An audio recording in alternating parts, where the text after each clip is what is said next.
할렐루야! 부모교육 제3번째 시간 리뷰를 함께 시청하고 계신 우리 부모님들을 사랑하고 축복합니다. 우리는 지난주 토요일에 나와 우리 자녀에 대해서 함께 말씀을 나누고 우리 아이들의 발달 단계에 따라서 어떻게 신앙 교육을 하는 것이 효과적인지, 어떤 신앙 교육을 해야 하는지에 대해서 잠시 말씀과 함께 강의를 들었습니다. 강의에 앞서서 잠언서 말씀을 보면서 마땅히 행할 길을 우리 아이들에게 가르쳐야 된다라고 하는 그 말씀을 보면서 우리는 무엇을 가르쳐야 하는가? 하나님의 말씀을 가르쳐야 한다라고 마음속으로 새기면서 특별히 야곱의 축복이라는 찬양의 후렴구를 보면서 우리 아이들은 하나님께서 주신 귀중한 선물이며 그 선물이 하나님의 말씀으로 잘 자라서 열매를 맺는 귀한 나무가 되기를 소망하는 그 마음을 가지고 계속해서 강의를 이어갔습니다. 지난 강의의 목적은 두 가지였습니다. 첫 번째는 아이와 나는 어떤 단계에 있는지 알아보는 것, 그리고 두 번째는 그 단계에 맞게 어떻게 신앙 교육을 할 것인가에 대해서 알아보는 것이었습니다. 아이와 나는 어느 단계에 있는가에 대해서 함께 살펴보기 위해서는 첫 번째로 갈렌스키의 부모의 역할 6단계를 먼저 보았습니다. 그 이유는 우리 아이들이 커감에 따라서 부모의 역할이 변하게 되는데 태내기부터 아이들이 독립하는 그 시기까지 청년기 이후까지의 그 6단계를 보면서 각각의 단계에 대해서 부모는 어떤 역할을 하게 되는지에 대해 잠시 말씀을 나누었습니다. 그리고 이어서 웨스턴 호프의 믿음의 단계에 대해서 함께 이야기를 나누었었죠. 첫 번째는 경험적 신앙, 그리고 두 번째는 귀속적 신앙, 세 번째는 탐구적 신앙, 그리고 마지막 네 번째는 고백적 신앙이라고 해서 4단계 중에 우리 아이들은 아마도 그 영아기의 친구들은 경험적 신앙의 단계에 있는 그 특징이 있고, 또 우리 초등학생들, 우리 킹스키즈 친구들은 아마도 탐구적 단계에 있는 중이다. 그랬을 때 그 아이들의 신앙을 어떻게 또 구별하면서 어떻게 신앙 교육을 해야 될지에 대해서 고민을 계속해서 해 나갔는데요. 이어서 연령에 따른 부모와 자녀의 관계 모형을 보면서 우리 아이들이 자라남에 따라서 부모와 또 아이들의 관계는 어떻게 변화되는가 원을 보면서 설명을 해드렸었죠. 원의 크기와 중첩된 모양을 보면 아이가 부모에게 전적으로 영향을 받고 속해 있다가 점점 독립을 하게 되고, 노인기에 가서는 자녀와 부모의 에너지의 크기와 소속됨의 역할이 바뀌게 됨을 볼 수 있습니다. 부모는 자녀가 태어나면서 탯줄을 끊는 그 순간부터 아이가 잘 독립할 수 있게 각 성장 단계에 맞게 돕는 역할을 해야 한다고 했습니다.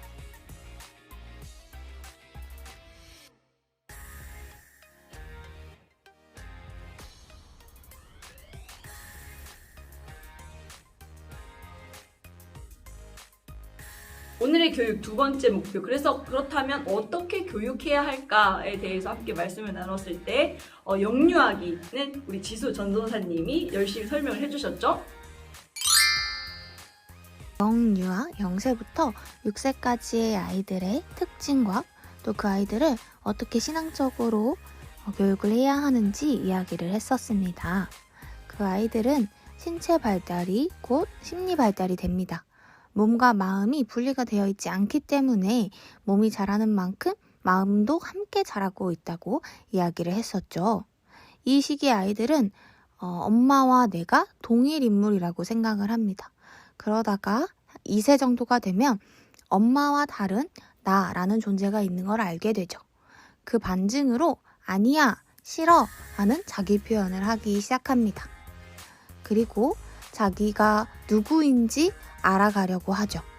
그럴 때에 자기의 성별도 함께 알아갑니다. 내가 남자인지 여자인지. 그리고 알게 된 그 성별을 가지고 소꿉놀이나 혹은 총싸움 등의 성별을 알 수 있는 놀이를 통해 학습을 하고 배워갑니다. 그리고 아이들은 자기가 누구인지와 더불어 내가 괜찮은 사람인가 하는 물음이 시작이 되고, 별것 아닌 것들을 자랑하며 내가 정말 괜찮은 사람인가를 끊임없이 확인하려고 합니다. 이럴 때 우리 부모님들은 아이들에게 괜찮은 사람이라는 것을 끊임없이 인정해 주어서 자존감이 높아질 수 있도록 도와주어야 한다고 이야기했었죠. 그러면 이런 특징을 가진 우리 영유아 아이들을 어떻게 신앙적으로 교육을 할 수 있을까요? 먼저 나의 신앙을 높이는 것입니다.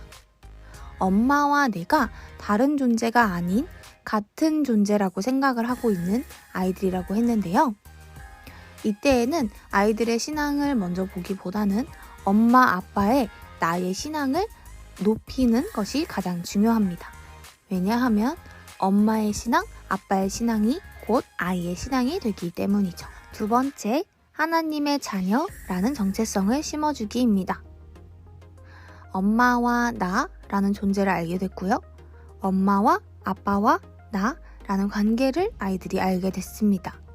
또 아이들은 내가 누구인가, 내가 괜찮은 사람인가를 끊임없이 궁금해하고 있는데 이때의 아이들에게 하나님의 자녀라는 개념을 심어주셔야 합니다. 아이들이 당연하게 엄마와 내가 있고 내가 엄마에게 사랑을 받는 존재이고 내가 엄마를 사랑하고 있는 것처럼 아이들도 하나님과 나라는 관계가 있고 그 관계 안에서 사랑을 받고 있다는 것을 자연적으로 아이들이 자라가면서 이 생활 양식을 배워가는 것과 같이 함께 배워갈 수 있도록 아이들에게 하나님의 자녀라고 하는 정체성을 부모님들이 끊임없이 심어주셔야 합니다. 성경 이야기를 할 때에도 아이들을 그 성경 이야기 속으로 초대해 나의 이야기라고 받아들일 수 있게 해주시고 또 예배를 아이들이 직접 드리면서 하나님과의 관계 속에 참여할 수 있게 도와주셔야 합니다. 또 아이들이 자기가 누구인지를 배워갈 때 나의 주변 사물이나 주변 환경을 통해서 알아가기 때문에 아이가 직접 세상을 알아갈 수 있는 그 주변 환경을 영적인 환경으로 만들어 주셔야 한다고 이야기 드렸습니다. 이어서 아동기의 특징은 어떠한가에 대해서 먼저 살펴보았는데요. 우리 7세에서 12세 우리 아이들의 특징 그리고 신앙적 특징을 보면 첫 번째로는 모방하는 시기다라고 해서 이제 부모님을 모방하고 또 옆에 있는 사람을 모방해 가면서 아이들은 성장하고 발전한다라고 했습니다. 그것도 신앙도 또한 비슷한 모습을 띈다라고 했습니다. 그리고 타일자 중심성이라는 것이 생겨서 나뿐만 아니라 너를 알고 우리라는 그 개념이 생겨서 공동체 속에 속하는 것, 귀속적인 그런 신앙을 이제 갖게 된다. 그래서 어딘가에 소속되고 싶고 그 안에서 나의 정체성을 발견해내고 그렇게 성장하는 것이다. 그것은 사회적인 모습이나 또 신앙적인 모습이 같이 공통된다라고 이야기를 했습니다. 그리고 이 우리 아이들의 시기에는 근면성이 발달하는 시기인데 이 근면성이 발달하지 못하면 열등감이 생기는 시기다라고 했습니다. 그래서 이때 능력이 향상되게 또 아이들이 신앙이 잘 자랄 수 있게 하려면 어떻게 해야 하는가에 대해서 말씀을 나누었을 때 부모가 가져야 되는 태도는 첫 번째로 규칙과 규율을 잘 이야기해주고 잘 설명해주고 지키는 모습을 보여줌으로써 아이를 양육해야 되며 우리 아이들이 잘 지켰을 때 아이들이 잘 행동하였을 때 애정과 격려로 함께 해주셔야 된다라고 했습니다. 그리고 우리 친구들이 어머니가 또 아버지가 했던 규칙과 규율 안에서 정말 잘 행했을 때 또 숙제, 과업을 아이들이 잘 행했을 때에 큰 칭찬을 해줌으로써 아이들의 그 자존감을 높여주시면 좋겠다고 이야기했습니다. 그러면서 나는 너를 신뢰해. 나는 우리 아들, 우리 딸을 믿고 있어 라고 하면서 더욱더 우리 친구들이 나를 부모님들이 사랑하고 신뢰해주고 있구나 라는 것을 알아가고 느낄 수 있어야 한다 라고 했습니다. 그래서 어떻게 교육을 해야 되는가? 첫 번째로는요, 우리 아이들의 재능과 개성을 잘 개발해서 교회 안에서 소속감을 갖게 해주셔야 된다고 했습니다. 타일자 중심성 그리고 귀속적 신앙의 특징을 가지고 있는 우리 친구들의 경우 우리 아이들이 어딘가에 소속되는 것을 원합니다. 그리고 그 소속된 곳에서 어떤 역할을 했을 때 내가 이 교회에, 내가 이 가정에 중요한 사람이구나 라는 것을 깨달아가면서 내가 우리라는 내가 이 공동체 안에서의 역할을 하고 있는 사람으로서의 소속감을 가지고 살아갈 때에 또 소속감을 가지고 신앙생활을 할 때에 우리 아이들이 신앙이 점점 더 건강하게 발전된다라고 했습니다. 그래서 우리 아이들이 봉사를 하든지 아니면 교회 안에서 무엇인가 역할을 할 수 있도록 개발해주고 발견해주는 것이 우리 부모님의 역할이다라고 하였습니다. 그리고 어떻게 교육해야 되는가? 두 번째는 정체성을 확립해줘야 한다고 했습니다. 그래서 가정 안에서의 신앙교육이 굉장히 중요하다라고 했는데요. 그 이유는 이 정체성이라는 것, 나는 누구인가 라는 것에 대답을 해야 되는데 이 신앙 안에서의 나는 누구인가를 찾기 위해서는 집안에서 습관적으로 우리가 신앙의 그 습득이 이루어져야 한다고 했습니다. 그랬을 때 나는 하나님을 믿는 존재이지, 나는 하나님을 아버지라고 고백하며 살아가는 존재이지 라는 것을 알기 위해서 우리 아이들이 그 정체성을 확립하기 위해서는 집안에 듣는 음악이 찬양이거나 아니면 볼 수 있는 책이 성경책이거나 또한 우리 어머니 아버지가 설명해 주시는 어떤 세상에 대한 이해관계가 모두가 다 교회 또는 하나님과 관계성 속에 있다는 것을 보여주셨을 때 우리 아이들의 정체성이 확립된다라고 했습니다.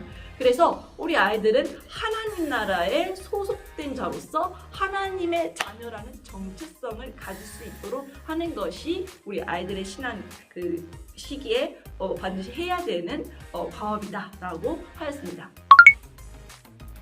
이 모든 과정들을 통해서 우리 부모님과 우리 아이들은 하나님 나라의 시민으로서 하나님 나라의 법을 지키며 이 땅에서 하나님께서 주신 그 과업을 수행해가는 하나님의 자녀된 삶을 살아가는 우리가 되어야겠다고 이야기를 했습니다. 그것이 바로 부모된 우리에게 주신 하나님의 사명이며 이 시기에 이루어야 할 과업인 줄로 믿습니다. 그래서 우리 친구들이 건강한 신앙을 가져서 하나님 나라에 소속된 자로서 정체성을 가지고 소속감을 가지고 하나님의 귀한 자녀로서의 삶을 살아갈 수 있도록 돕는 우리 부모님들 다 되시기를 소망합니다.